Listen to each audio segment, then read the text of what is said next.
관형사의 두 번째 항목은 이제 여러 가지 특징이 있지만은 그 관형사의 개념에 조사와 결합할 수 없다. 이거는 좀 중요한 특징 중에 하나야. 자, 조사 결합이 불가능하다라고 하는 친구는 이 수관형사랑 수사라고 하는 체언과 관형사를 구분할 때 가장 큰 기준점이기도 하지. 자, 그래서 일반적으로 이제 체언은 조사 결합이 쉽고, 이제 부사 같은 경우도 이제 모든 조사 결합이 불가능한 건 아니고, 뭐 보조사 정도는 결합을 할 수 있어요. 근데 이 관형사만큼은 예외 없이 조사 결합이 아예 불가능해.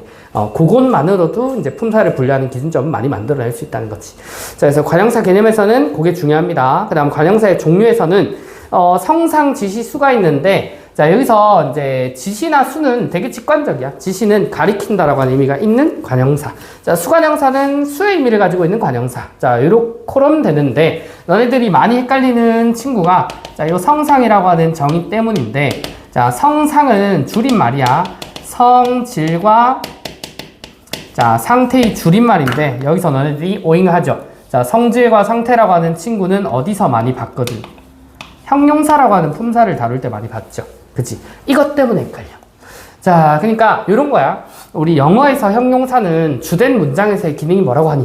명사를 수식한다. 근데 우리 국어의 형용사는 명사 수식의 기능이 있나요? 없죠. 자, 없고 그 기능이 관형사로 독립돼 있단 말이야. 자, 그런데 관형사의 의미를 까보면, 자, 성질과 상태의 의미를 가지는 세나 헌과 같은 그런 단어들이 존재를 해. 자, 그러니까 이걸 어떻게 구분을 하면 되냐면, 모든 성질과 상태, 요 의미가 있으면은 모두 형용사다. 그거 아니야. 성질과 상태의, 자, 의미를 가지는 품사는 형용사뿐만 아니라 다른 품사들에도 존재해. 성상 관형사도 있고 성상 부사도 있어. 자, 그러면은 관형사랑 형용사는 이런 부분 때문에 영어랑 국어 헷갈린다라고 보시면 되고, 자, 결국은 성질과 상태라고 하는 의미로 구분하지 마시고, 자, 이 관형사라고 하는 본래 품사의 기능인 품사 체언을 수식을 하느냐 유무로만 구분을 하라는 소리지. 그래서 이제 품사를 너무 의미론적으로만 구분을 하게 되면은 성질 상태의 의미를 가진다 무조건 형용사 이런 식으로 이제 이분법을 할 우려가 있기 때문에, 자, 저런 분류도 있고 그건 의미적인 분류일 뿐이고 기능으로 따라가 주는 게 맞다. 이것만 잘 이해를 해주면 돼. 자, 그리고 이제 관형사와 다른 품사의 구별이라고 하는 개념 갈고리가 있는데, 요거는 문제로 접근을 하는 게 좋아요. 이제 이런 걸 이제 품사의 통용이라고 하는데, 품사 통용 관련된 문제를 풀 때는 무조건이야. 의미 관련된 기준으로 보지 마시고, 자, 이 품사가 지금 현재 가지고 있는 기능을 중심으로만 파악을 하는 게 중요하다고, 기준점을. 자, 그리고 이런 것도 있어요. 자, 그 오른쪽에 개념 활동을 보면은 이제 순서가 있지, 순서. 자, 미리 말하지만은, 자, 이 관형사는 지시수 성상이라고 하는 순서가 있어. 배열 순서가. 자, 그래서 이 두세 신발이라고 하지, 뭐, 두, 이, 세 신발, 뭐, 세, 두, 이 신발, 이런 식으로는 안 해요. 자, 그러면은 순서가 존재는 하는데, 자, 결국 이거는 중요하냐의 문제. 자, 일단, 자, 모의고사나 수능에서의 출제율은 한없이 떨어지는 친구야. 자, 한없이 떨어지는 친구고, 만약에 출제가 된다라고 하더라도, 자, 요거는 지문을 통해서 소개가 될 친구야. 자, 그래서 이 순서를 성상, 지시수 이런 식으로 외우고 있을 필요는 전혀 없습니다. 전혀.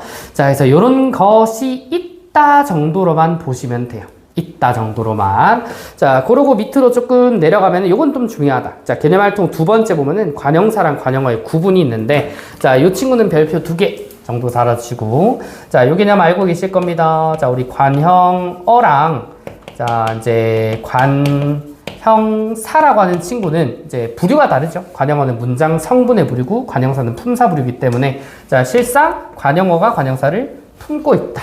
자, 요 정도로 보시고, 내가 문장 성분 복습할 때도 항상 하는 건데, 자, 관형어 안에는, 자, 관형사뿐만 아니라, 자, 세 가지 부류가 더 있죠. 자, 관형사뿐만 아니라, 자, 용언의 관형사형. 그러니까 용언 어간 뒤에 관형사형 전성 어미를 붙이거나, 뭐 때에 따라서는 뭐 학생인 사람 이런 것처럼 이제 관형격 조사, 아니 관형사형 어미죠. 관형사형 어미가 조사 뒤에 붙기도 해. 그건 극히 일부 예외적인 경우고, 자, 용언의 관형사형. 자, 그다음 체언의, 자, 조사가 결합하는, 자, 요때의 조사는 격조사, 관형격 조사인 의가 결합하는 경우로 관형어를 만들 수 있죠. 자, 그래서 여기서 이제 조금 팁을 드리자면은, 너네들이 관형어랑 관형사를 구분을 껄끄러워하는 이유는 기능이 똑같아서거든. 아까 내가 일반적인 품사는 기능을 중심으로 파악해 주세요라고 했는데 문장 성분이 끼면 좀 달라요. 자, 관형사도 체온 수식해, 관형어도 체온 수식하지. 그러면 우리는 어떻게 구분을 할까? 자, 조금 팁을 드리자면은, 자, 2번, 3번의 경우에는 형태소 분석이 돼. 자, 예를 들어 뭐 예쁜 집이야. 자, 예쁜 집이면 집을 꾸며주는 건 누구나 다 안단 말이야. 자, 근데 예쁜을 더 형태소 분석을 할 수 있다 없다? 있죠. 예쁘다의 니은이라고 분석이 되고, 최현의 조사가 붙어도 나의 집이라고 하면은 나랑 의로 분리가 되죠. 자, 그런데 관형사는 어때? 새라고 하는 관형사를 더 끌 수는 없잖아, 그치? 자, 헌이라고 하는 친구나 뭐 다른은 조금 달라요. 자, 이 친구는 좀 예외적인 경우긴 한데, 이 관형사 중에 이것만 좀 주의해. 자, 헌과 다른이라고 하는 친구, 조건은 이 친구들이 서술성이 없어야 돼. 자, 서술성이 없다는 소리는 서술어 자리에 쓰이지는 않았다, 이런 소리거든. 근데 이 친구들은 이미 사전에 굳어진 형태의 관형사로 등재가 돼 있어. 자, 근데 어원적으로는 헐다의 니은, 다르다의 니은이 맞긴 하거든. 맞기는 한데 이 친구는 서술성 없는 자리에 쓰여서 이미 관형사로 쓰이고 있는 친구라, 이 친구들만 좀 예외적으로 주의를 해주면, 자, 얘네들 말고는 일반적인 관형사들은 더 이상 현태소 분석이 안 돼요. 자, 그런 디테일한 방법으로도 구분할 수 있는 편법들은 되게 많이 있어. 자, 요게 관형사에서 이제 내가 조금 더 딥하게 알려줄 만한 내용이다, 이렇게 보시고. 자, 그 다음 우리 두 번째, 자, 부사 파트 한번 봅시다. 자, 부사 파트 보면은, 여기는 이제 부사의 개념은 크게 뭐 어려운 건 없습니다. 자, 근데 요런 게 있다는 건 알아야지. 자, 부사 같은 경우는 우리가 어떤 부사가 있어요. 뭐 어떤 부사가 있고, 자, 이 부사가 수식을 해주겠지. 자, 근데 어떤 덩어리 하나를 수식을 하느냐. 자, 부사가, 자, 어떠한, 자, 구절이나 문장 전체를 수식하느냐. 이 수식의 이제 범위에 따라서 분리가 되지. 자, 이걸 통상 앞부분을 성분부사, 자, 뒷부분을 문장부사라고 하는데, 성분부사에 아까 말했던 성상 개념이 다시 나와요. 자, 성분부사에 성상부사, 지시부사, 그 다음 수부사 넣고 부정부사가 있지. 자, 뭐 지시부사나 부정부사는 어렵지 않습니다. 자, 근데 여기도 마찬가지. 성질과 상태의 의미를 가지는, 거기 예시 뭐 있어요? 잘, 매우, 바로, 이런 게 있지. 맞아? 자, 매우라고 하는 거는 뭐 예를 들어 이제 뭐 어떤 자동차가 매우 빠르다라고 하면은 그냥 빠른 게 아니라 정말 많이라고 하는 그런 상태가 더 포함된 거잖아. 그치? 의미적으로는 성질 상태가 있어. 그렇기 때문에 형용사로 잘 구분을 못 하시는 분들이 있지만, 자, 기본적으로 의미가 그렇다는 거지. 기능상으로는 어때? 용언이나 다른 부사, 문장 전체를 수식해준다라고 하는 기본 기능은 똑같단 말이야. 자, 요걸 이제 성분 부사들이라고 하고, 자, 난 문장 부사 안에서는, 접속 부사는 잘 알아요. 근데 요것도 이제 구분의 문제가 좀 생기긴 하는데, 너네들의 입이 잘 안 붙는 친구는 문장 부사 중에 양태 부사라고 하는 친구. 자, 요거를 쉽게 정의를 내려주면, 자, 말하는 사람인 화자의 태도나, 자, 정서를 반영하고 있는 부사를 양태부사라 그래. 자, 이게 잘 안 와닿으면 예시를 보면 돼요. 자, 예시에 보면은, 과연 설마 어찌 정말 제발이 있어요. 자, 제일 눈에 띄는 건 제발 정도일 거야. 자, 이제, 그럼, 한서야, 제발 내일은 오면 안 돼? 라고 내가 얘기했어. 그러면은 화자는 나잖아. 화자는 난데, 이제 내가 너한테 제발이라는 말을 써서 문장 전체를 수식했죠. 그러면은 말하고 있는 내가 간절하다 라고 하는 태도나 정서를 표현하는데 그 부사가 쓰인 거야. 자, 그래서 화자를 기준점으로 하는 그 문장 부사를 양태 부사라고 해요. 자, 접속 부사는 뭐 알죠? 문장과 문장 또는 문단과 문단을 이어주는 역할을 하는 뭐 그러나, 그리고, 그런데 이런 친구들의 부사들을 접속 부사라 그러지. 자, 그래서 이게 이제 성분과 문장 부사의 개념 정도인데, 자, 양태 부사 같은 경우는 용어가 어려워서, 자, 그리고 문장 부사 중에서 양태 말고 접속 부사라고 하는 게 있지. 자, 이 친구는 뭐랑 많이 비교가 되냐면, 자, 접속 부사가 있고, 자, 그리고 접속 조사도 있어요. 자, 그래서 이 둘의 이제 가장 큰 차이는, 접속 부사는 문장과 문장을 이제 이어주는 역할을 한다고. 문장과 문장을 이어주는 요 사이에 들어가는데, 자, 요 자체는 부사라고 하는 품사, 단일한 품사기 때문에 사이가 이렇게 띄어져 있겠죠, 당연히. 자, 근데 접속 조사는 좀 달라. 자, 우리 조사라고 하는 관계어는, 자, 앞말이 주로 체언이 온단 말이야. 자, 그렇기 때문에 접속 조사는, 자, 어떤 덩어리와 어떤 덩어리, 자, 사이에 오는 건 똑같아요. 자, 근데 이 조사는 조사라고 하는 품사 특성상 앞말인 체온과 맞닿아 있는 경우가 있겠죠. 자, 근데 접속조사 중에서도 뭐 더 세부적으로 들어가면은 단어 접속조사, 문장 접속조사라고 해가지고, 자, 문장과 문장 사이를 이어주는 조사도 존재해. 근데 그럼에도 불구하고, 자, 요 앞에 있는 친구는 체언이거나 아니면 체언에 유사한 기능을 할 수 있는 덩어리인 뭐 이제 구로 이루어져 있거나, 자, 요런 차이점은 분명히 존재를 해. 자, 그리고 이제 가장 중요한 거는 기능이 다르죠. 자, 부사라면 수식의 기능이 있을 거고, 조사는 연결만 해주고 문법적인 관계를 만들어주지 수식을 해주지 못할 거니까. 그래서 보통 형태가 똑같기 때문에 문제가 발생하거든. 접속주사랑 접속부사 중에 제일 흔한 형태가 와랑 과야, 와랑 과. 자, 그래서 뭐 예를 들어 나는 엄마와 닮았다 이러면은, 자, 엄마와가 닮았다를 수식하는 거지. 그럼 접속 부사가 되는 거고. 자, 근데 접속 조사로 쓰였을 때는 고양이와 개가 있다 이런 식으로 얘기할 때 고양이와 개라는 체언 두 개를 이어준 역할을 하죠. 자, 이런 역할이 이제 접속 조사라고 보시면 돼요. 자, 이것도 문장을 통해 여러 번 연습을 하는 게 더 중요하긴 하다. 어쨌든 개념적으로는 구분이 된다. 자, 요게 부사에서 추가적으로 설명을 하기도 하는 건데, 자, 그리고 부사가 이제 너네들을 좀 어렵게 하는 이유 중에 하나는 관형사는 기능이 되게 한정돼 있어. 이 친구는 웬만하면 그냥 체언을 수식하는 거야. 자, 근데 부사 같은 경우는 우리가 알고 있다시피 이제 용언을 수식하거나 다른 부사를 수식하거나 문장 전체를 수식하는 게 기본. 자, 근데 플러스 알파가 있죠. 자, 플러스 알파에 들어가는 게 체언을 수식하는 경우도 있고, 아니면 자, 관형사나 관형어를 수식하는 경우도 있어요. 자, 요 중에 제일 헷갈릴 만한 친구는 요 친구였지. 자, 요 친구인데 그런 거야. 자, 부사가 체언을 수식해주는 경우도 있어. 근데 여기 나오는 플러스 알파는 예외적인 기능이기 때문에 기본적으로는 여기 안에서 돌아야 돼. 자, 그러니까 무슨 말이냐면 체언을 수식한 특정 부사가 있어요. 있는데 그 친구는 원래 쓰임새는 일반적인 부사의 수식 쓰임새랑 다르지 않아. 자, 예문 한번 보여줄게. 자, 체언을 수식하는 부사 중에, 자, 너 나랑 만난 지 꼭 하루 만이다. 요런 문장이 있고, 자, 우리가 꼭이라고 하는 이 부사를 써서 짧은 문장 하나 만들어 볼까? 뭐 있을까? 꼭으로. 약속 지켜.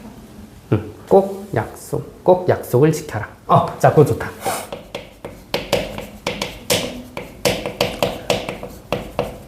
자, 요 형태를 보자. 자, 그러면은 수식 관계를 한번 봅시다. 자, 우리 수식 관계는 꼭 이제 바로 뒤에 걸 수식을 할 수도 있고 안 할 수도 있어. 자, 꼭을 하루를 꾸며줄 거냐, 마니다를 꾸며줄 거냐라고 봤을 때, 자, 꼭 마니다 좀 이상하죠. 자, 요거는 꼭 하루. 자, 하루인데 딱 하루라고 하는 의미로 한정을 해주는 거지. 자, 그러면 요 꼭은 지금 뭘 꾸며주는 거지? 하루라고 하는 체언을 꾸며주지. 맞아? 근데 이 꼭을 일반적으로 쓰임새를 쓸 때는, 자, 꼭 약속 지켜라. 이거는 꼭 약속이 아니라 꼭 지켜라죠. 맞아? 그러면은 요렇게 일반적으로 서술을 꾸며주는 이 꼭은 부사로 쓰는 게 일반적이야. 그러면은, 자, 요 기능이 둘 다 있으니까 꼭은 뭐 부사로도 쓸 수 있고 관형사로도 쓸 수 있는 거 아닌가요? 자, 이렇게 보면 안 되고 비율이 압도적으로 달라요. 보통 품사를 통용한다라고 하면은 비슷한 비율로 해당되는 문맥이나 의미를 가질 때는 무조건 그걸 쓴다거나 하는 그런 규칙성이 있는데, 이 친구는 압도적으로 부사의 사용 빈도가 높아. 그래서 꼭이 하루를 꾸며주는 이런 경우는 정말 예외적인 거라고 보는 게 맞다. 이렇게 보는 거지. 자, 그래서 보통 이런 걸로 장난질 많이 합니다. 자, 부사인데 체언을 수식하는 친구를 탁 하나 껴놓고, 자, 요걸 관형사인 것처럼 속이는 경우가 있는데, 느낌이 어느 정도는 와요. 자, 꼭이라고 하는 친구의 형태를 봤을 때는 보통 부사로 쓰일 것 같다라고 하는 느낌은 들죠. 근데 그 느낌이 들려면 요런 예문 하나는 만들 수 있어야 돼. 자, 그래서 그것만 하실 수 있으면은 요런 예외적인 기능도 어느 정도는 크게 걸림돌은 되지 않을 거다. 자, 여기 오른쪽에 있는 부사가 체언을 수식하기도 하나요에 대한 설명이야. 자, 말고는 뭐 딱히 없습니다. 자, 그다음, 자, 조사는 별거 없다잉. 자, 아까 말했던 접속 부사, 접속 조사 같은 요런 구분의 문제도 있지만은, 자, 조사라고 하는 단원에서 진짜 너무 중요한 거는 일단 분류는 격조사, 보조사, 그 다음 접속조사가 있다. 자, 요 3관계는 알아두시되, 자, 가장 큰 기준점을 여기 두면 돼요. 자, 기본적인 격조사를 숙지를 하고 있어야 문장 성분에서도 이제 문법 요소 단원을 할 때도 이제 어떤 문장 성분이 어느 위치에 있는지를 가늠하는 데 되게 이제 유리하단 말이지. 그리고 문제 출제 빈도는 요 두 개를 왔다 갔다 할 수 있어야 돼요. 이제 격조사나 보조사처럼 보일까 싶은 그런 애매한 예시들이 있어요. 그런 형태들이. 그런 형태들이, 형태로 보면 왠지 보조사 같은데 실제로 격조사로 쓰인단 말이야. 요 둘을 구분하는 게 출제율이 되게 빈도가 높은 친구인데, 구분 방법은 생각보다 좀 원리적으로는 간단해. 자, 어떻게 구분하면 되냐면, 격조사는 자리 이동이 될까? 여기서 말하는 자리 이동이라고 하는 거는 다른 문장 성분의 자리로 갈 수 있을까? 안 되겠죠. 왜? 주격조사는 주어 자리에 있어야 돼. 근데 주격조사의 형태를 목적어 자리에 갖다 끼울 수가 없겠죠. 왜? 그렇게 되는 순간 이 친구는 주어이면서 목적어여야 되거든. 자, 그게 불가능하기 때문에 자, 문장 성분으로의 자리 이동이 불가능하다는 게 격조사의 형태고, 보조사는 이거랑 반대로 어느 정도 문장 성분으로서의 자리 이동은 자유롭겠죠. 자, 그래서 이런 게 있어. 나는 밥을 먹었다. 자, 내가 밥을 먹은 상황이죠. 여기서 격조사는 이 친구, 보조사는 이 친구란 말이야. 자, 격조사가 보조사라고 가정을 하면은 다른 장소로 이동이 가능해야 돼. 자, 한번 이동을 시켜보자. 자, 이 을을 여기도 넣을 거야. 그러면은, 자, 나를 밥 먹었다가 되지. 자, 이런 문장이 성립을 하는 경우도 뭐 물론 있을 수 있죠. 자, 이제 밥이 나를 먹었다 이런 식으로 쓸 수도 있는데, 원 문장이랑 의미가 완전 틀어진단 말이야. 그치? 자, 원 의미에서 이제 원 문장에서 의미가 보존이 되지 않으면 그 이동 불가능한 걸로 봐요. 자, 그러면은 요 을은 그런 측면에서 격조사로 확정인 거지. 그러니까 이 친구는 목적어 자리에만 쓸 수 있다는 거예요. 자, 근데 이제 이 보조사의 자리는 조금 다를 겁니다. 자, 는 대신에 조금 더 인지할 수 있는 우리 도라고 하는 친구 한번 보자. 자, 나도 밥을 먹었다 라고 하는 친구의 이 도를 자, 목적어 자리로 이동을 해보자. 자, 그러면은 내가 밥도 먹었다가 되지. 맞아? 자, 그러면은 밥을 먹었다 해서 의미가 조금 더 한정되는 느낌은 있긴 하지만, 자, 이동을 했을 때 목적어의 지위가 박탈되거나 의미가 틀어지거나 하진 않단 말이야. 이걸 자리 이동이 된다라고 보는 거지. 그래서 생각보다 격조사, 보조사가 이제 형태적으로 구분이 어려운 경우가 있기 때문에 형태로 구분하지 마세요. 마시고 문장 내에서 이제 다른 성분으로의 자리 이동이 가능한 의무. 자, 요걸 보는 게 이제 좀 깊게 들어가서 제대로 풀어낼 수 있는 방법 중에 하나야. 자, 요런 친구들이 제가 조사에서 조금 강조하고 싶은 친구고요. 뭐 격조사의 종류는 어느 정도 잘 숙지하고 있어야 돼요. 그리고 뭐 보조사 같은 경우는 여러 가지 의미가 있지만 모의고사에서 출제되는 경우에는 대부분 그 의미가 먼저 주어지는 경우가 대부분이야. 그래서 요 의미도 뭐 하나하나 다 외울 필요까지는 없다. 자, 근데 오른쪽 개념을 통해 보면은 조사와과의 다양한 기능이 있다, 그치? 요런 게 중요해. 자, 요 조사 와과의 다양한 기능이 있는데 다 와과의 형태를 써. 근데 하나는 부사격 조사고 하나는 단어 접속, 하나는 문장 접속이래. 자, 부사격 조사랑 단어 접속 조사, 문장 접속 조사처럼 자, 격조사냐 이제 접속 여기는 다 조사죠. 부사격 조사냐 아니면은 이제 단어 접속 조사냐, 문장 접속 조사냐라고 하는 친구는 접속이냐 격이냐를 따져야 되잖아. 그치? 요건 기능이 완전 다르다고. 그러니까 말 그대로 아까 얘기했던 것처럼 부사격 조사로 쓰였다는 소리는 이거 자리 이동이 안 된다는 소리지. 이렇게 구분을 해주는 방법도 있어요. 자, 그러면은 접속 조사는 당연히 격조사가 가지지 않은 자, 단어와 단어 또는 문장과 문장을 접속해주는 기능을 가지겠죠. 이어주는. 자, 그래서 부사격 조사에 보면은 민서는 소진이와 다르다. 자, 민서랑 소진이 사이에 있지 않죠. 맞아? 자, 그래서 민서는 소진이와 다르다라고 했을 때 소진이와가 다르다라고 한 서술을 꾸며주는 거야. 자, 요거는 부사어의 기능이잖아. 그치? 자, 그렇기 때문에 부사격 조사로 분류가 되는 거고, 단어랑 문장 접속 조사 봐봐.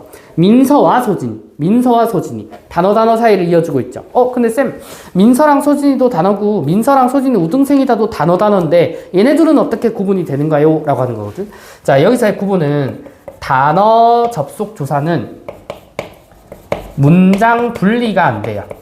자, 근데 문장 접속 조사는 문장 분리가 가능해. 자, 무슨 소리냐? 자, 예시 보세요. 민서와 소진이는 닮았대. 이걸 분리를 억지로 해보면 민서는 닮았다, 소진이는 닮았대. 근데 이렇게 써버리면 누구와 닮았는지 그 주체가 불분명해지거든. 자, 이러면 나눌 수가 없는 거예요. 자, 근데 밑에 보면은 민서와 소진이 우등생이래. 나눠볼까? 자, 민서는 우등생이다, 소진이는 우등생이다. 나눠도 무방하죠. 그럼 요거는 자, 원래 두 개 문장이었던 친구를 문장 접속 조사를 통해 이어준 것일 뿐이야.